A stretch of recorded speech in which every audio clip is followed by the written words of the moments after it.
بسم اللہ الرحمن الرحیم الحمدللہ رب العالمین والعاقبۃ للمتقین والصلاۃ والسلام علی سید الانبیاء والمرسلین۔ آج آپ تمام احباب کو تحریک لبیک پاکستان کے مرکزی سیکریٹریٹ میں مدعو کیا گیا ہے۔ اس کی ایک غرض تھی کہ 22 مئی انشاءاللہ تحریک لبیک پاکستان کراچی تا اسلام آباد پاکستان بچاؤ مارچ کرنے جا رہی ہے۔ اس کی تیاریوں کے سلسلے میں اور حالیہ ملک کے اندر پچھلے کچھ ہفتوں قبل ایک گستاخیوں کی لہر دوڑی، جس میں کچھ خواتین و مرد حضرات نے نبوت کا دعویٰ کیا، اور اس کے بعد ایک طویل سلسلہ چلا جو رکنے اور تھمنے کا نام نہیں لے رہا تھا۔ الحمدللہ وہ اس کے اوپر تحریک لبیک نے عملی کام کیا اور ان لوگوں کو پابند سلاسل کروایا اور ان کے اوپر FIRs کروائی، اور ملک کے اندر جو اب اس وقت مہنگائی، پیٹرولیم کی مصنوعات کی قیمتوں میں مسلسل اضافہ، گیس کے بلوں میں اور میٹرز کے اندر جو اضافی چارج اور بجلی کے یونٹس کی جو مہنگے ترین قوم کو دینے پر اور قوم کو مہنگائی کے چکی کے پاٹوں میں پسنے پر، اس کے اوپر تحریک لبیک نے اپنا احتجاج پہلے بھی ریکارڈ کروایا شٹر ڈاؤن کی صورت میں، پھر احتجاج پریس کلبز کے باہر احتجاج کی صورت میں۔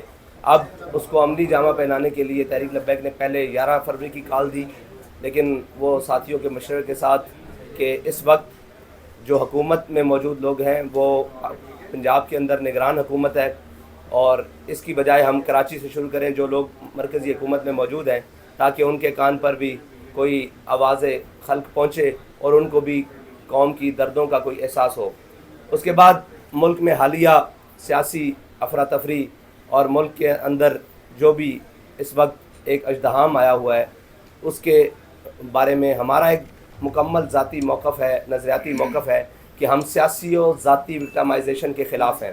وہ اگرچہ رانا ثناء اللہ کے خلاف ہو جناب کیس کے اندر، منشیات کے کیس کے اندر، اور اگر شہریار افریدی اور اس کی اہلیہ کے خلاف ہو، اسی طرح پورے ملک کے اندر خواتین کے ساتھ جو سلوک کیا گیا ہم اس کے سخت مخالف ہیں۔ لیکن جو PTI کی قیادت نے اور PTI کے رہنماؤں نے اس ملک کے ساتھ کیا، اس ملک کی تنصیبات کے ساتھ کیا، چیزوں کے ساتھ کیا، روڈوں کے ساتھ کیا، ہم اس سے زیادہ مخالف ہیں۔ اور پاکستان کے اندر گرفتاریاں ہوئیں، احتجاج بھی ہوئی، لیکن پاکستان کی بنیادی چیزوں کے خلاف کھڑے ہونا، اس کو ہم سمجھتے ہیں کہ پاکستان کو جغرافیائی پہلے سارا کچھ تھا اور سرحدی ہمیں خطرات تھے، لیکن آج بین الاقوامی سازشوں نے پاکستان کو اس حد تک پہنچا دیا ہے کہ اب پاکستان اندرونی سازشوں کا بھی شکار ہے، اور اس کے خلاف بھی تحریک لبیک پاکستان اپنا ایک بنیادی اور نظریاتی موقف یہ رکھتی ہے کہ ہم کسی بھی ایسی چیز کو جو پاکستان کو اندرونی طور پر کمزور کرنے کی کوشش کرے گی، اس کے خلاف تحریک لبیک پاکستان ہمیشہ میدان عمل میں کھڑی رہے گی۔ وہ اگرچہ سیاسی بات ہو، وہ اگرچہ نظریاتی بات ہو، یا پاکستان کے اساس کے خلاف، یا اس کے کسی بھی چیز کے خلاف ہوگی، تحریک لبیک پاکستان اس کے خلاف عملاً بھی کھڑی رہے گی۔ اور اس کے بعد PTI کے کارکنان اور ذمہ داران کو ملک کے ساتھ جو 76 سال سے کیا گیا ہے، قوم ایک مسیحا کے انتظار میں ہے۔ اگرچہ عمران خان نے اس کو اپنے طور پر مسیحائی کرنے کی کوشش کی، نواز شریف نے کوشش کی، پرویز مشرف آیا اس نے ایمرجنسی کے تھرو کوشش کی، ضیاء الحق آیا اس نے مارشل لا کے ذریعے کوشش کی، بھٹو صاحب آئے انہوں نے جناب ایک اپنا نظریہ روٹی کپڑا مکان کے ذریعے کوشش کی قوم کی مسیحائی۔ قوم تو ہر ایک کو مسیحا سمجھ کر اس کے پیچھے لگنے کے لیے تیار ہے، اور قوم نے ان کا ساتھ بھی دیا۔ آج عمران خان نے آواز اٹھایا کہ میں ان چوروں کے خلاف ہوں، اٹھائی اور ان چوروں کے خلاف ہوں، تو عمران خان کے ساتھ بھی قوم کھڑی ہو گئی۔ لیکن بدنصیبی قوم کی یہ ہے کہ قوم کو آج تک وہی لیڈر ملے جنہوں نے ووٹ کو عزت دو کی بات کی، لیکن اپنا ویزا لے کر، اپنی ٹکٹ لے کر باہر لندن میں جا کر بیٹھ گئے اور اپنے بھائی کو وزیر اعظم بنوا لیا۔ اور اسی طرح عمران خان اٹھا اور اس نے کہا کہ میں قوم کی مسیحائی کروں گا، اور میں قوم کا گلہ نہیں ہے، قوم کے بچوں کا گلہ بھی نہیں ہے، اور قوم کے بچوں نے جو کچھ کیا وہ ان کے اندر ایک فرسٹریشن ہے، ایک ان کے اندر غصہ ہے، غم ہے، اور ایک اپنے ملک کے ساتھ ہونے والے اس کھلواڑ کے خلاف غم ہے۔ لیکن صاحب ظاہرہ ان کے جذبات کو غلط استعمال کیا گیا۔ پہلے نواز شریف نے غلط استعمال کیا، پورے ملک کی حکومت لی، 2/3 اکثریت بھی لی، پھر اس کے بعد آئے، لیکن ہمیشہ اپنے کاروبار بھی یہاں سے اٹھا کر باہر اسٹیل ملوں تک لے گئے, پاکستان کے اندر کچھ نہیں چھوڑا. اپنے بھی جناب یہاں سے ساری جائیدادیں لے کر باہر سرے محل اور اپارٹمنٹس بنائے, لیکن پاکستان کے لیے کچھ نہیں کیا. پھر اس کے بعد عمران خان کی باری آئی تو انہوں نے بھی اپنی ذات کے گرد لوگوں کو جمع کر لیا, لیکن پاکستان کی باری آئی تو انہیں سوچنا بھی یہ گوارا نہیں کیا کہ میرے اس عمل سے یا میرے ان کاموں سے پاکستان کی ساکھ کو کتنا نقصان پہنچے گا. اور یہ کہتے تھے کہ جی آئے روز تحریک لبیک کے اوپر الزام کیا, سڑکیں بند کرتے ہیں, دھرنے بند کرتے ہیں. تحریک لبیک نے کبھی بھی ملک کی سالمیت کو خطرے میں ڈال کر اپنی بات منوانے کی کوشش نہیں کی. ہاں ہم نے احتجاج ضرور کیا ہے, ہم انشاءاللہ آئندہ بھی کریں گے. ناموس رسالت کے لیے احتجاج, ختم نبوت کے لیے احتجاج, پاکستان کی بنیادی نظریے کے لیے احتجاج, پاکستان کی سالمیت کے لیے احتجاج تحریک لبیک آئندہ بھی کرے گی. قوم کے لیے, ملت کے لیے کسی بھی مقام پر آواز اٹھانا یہ تحریک لبیک اپنا موقف سمجھتی ہے. لیکن اس طرح کا ماحول بنا دینا کہ ملک کی بقا خطرے میں پڑ جائے, اس کے خلاف تو انشاءاللہ ہم پہلے بھی ہیں اور آج بھی رہیں گے. اور باقی یہ جو سیاسی اور ذاتی طور پر لوگوں کو ہراساں کیا جا رہا ہے, یا جسے کہتے ہیں کہ آرمی کورٹس کی بات کی جا رہی ہے, یا آرمی ان کی تحریک لبیک سختی سے مخالفت کرتی ہے.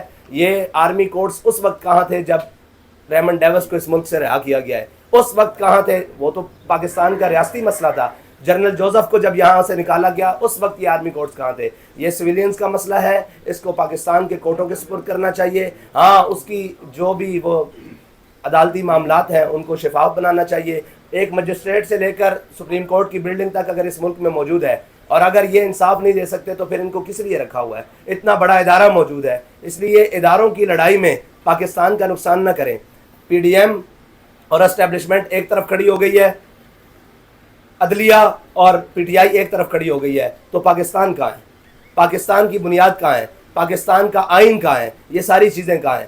تو تحریک لبیک پاکستان کے ساتھ کھڑی ہے, آئین کے ساتھ کھڑی ہے, اور تمام اداروں کو بھی یہ کہتی ہے کہ آپ کی وقار اور آپ کی عزت پاکستان کے ساتھ کھڑے ہونے کے ساتھ ہے, نہ کہ کسی کے ساتھ ذاتی پسند اور ناپسند, اور نہ کہ وقتی مفاد کے ساتھ کسی کے موقف کی حمایت کرنے کے ساتھ ہے. ہاں جنہوں نے جرم کیا ہے وہ قیادت ہو, وہ جناب ذمہ دار تو قیادت ہے, ان کو پکڑیں, ان کے جناب رہنماؤں کو پکڑیں, لیکن قوم کے بچوں کے ساتھ بالکل بھی ایسا سلوک نہ کریں کہ وہ کہیں جناب بددل ہو کر کسی اور راستے کی طرف جائیں. یہی ہماری پہلی بنیادی غلطیاں تھیں, اور جو غلطیوں نے ہمیں بلوچستان میں وہ دن دکھانے پڑے, خدا نہ خواستہ کہ اب بلوچستان میں افراتفری پھیلی. پھر یہی وہ دن تھے جن غلطیوں کی وجہ سے سندھی بھائیوں نے سندھو دیش کا نعرہ لگایا, اور پختونوں نے ایک اس طرف طالبان سٹائل میں ادھر جانے کی کوشش کی, اور ایک ملک کے خلاف. تو ہم یہ کہتے ہیں کہ اپنے بچوں کے خلاف اگر کوئی کارروائی جو جرم جن سے ہوا ہے یا جو ملوث ہیں ان کو لائیں, ان کا ٹرائل کریں, ان کو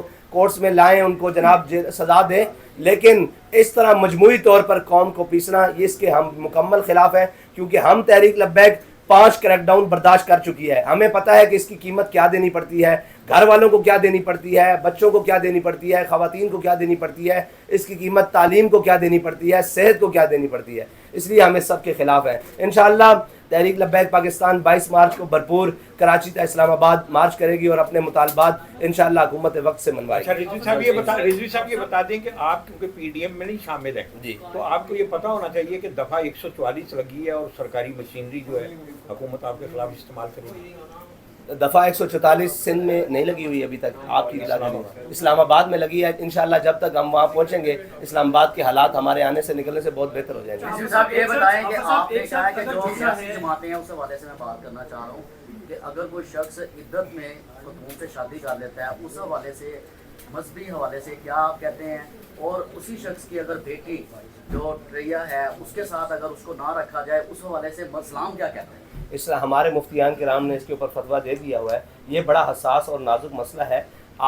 میں یہ سمجھتا ہوں کہ آپ مذہبی طور پر اس کو استعمال کر کے عمران خان کے خلاف نہ جائیں. عمران خان کی اور بہت بڑی غلطیاں ہیں جن کو لایا جائے. اس میں تو عمران خان اگر توبہ کر لے گا تو اس کو معافی مل جائے گی, پھر ہم کیا کریں گے. مسئلہ یہ ہے کہ اس نے بنیادی قوم کے ساتھ جو کیا ہے ان پر بات کی جائے. یہ تو اس کا اپنا ذاتی مسئلہ ہے جس کو مفتیان سے آگر سمجھا سکتے ہیں. ڈاکٹر صاحب آپ نے یہ کہا ہے کہ جب ہم اسلام آباد تک پہنچیں گے تو جو دفعہ 144 لگی ہوئی ہے وہ ختم ہو جائے گی, تو کیا کہیں کوئی بیک ڈور کو رابطے ہیں یا کوئی اشارہ ہے؟ جیسے کہ اکثر آپ پہ الزام لگایا جاتا ہے کہ ایک ایسی جماعت ہے جو کسی کو اشارے پہ چلتی ہے, یا اس کو صرف اسی طرح کی جو حرکات ہیں اس کے لیے کھڑا کیا گیا, کیا کہیں؟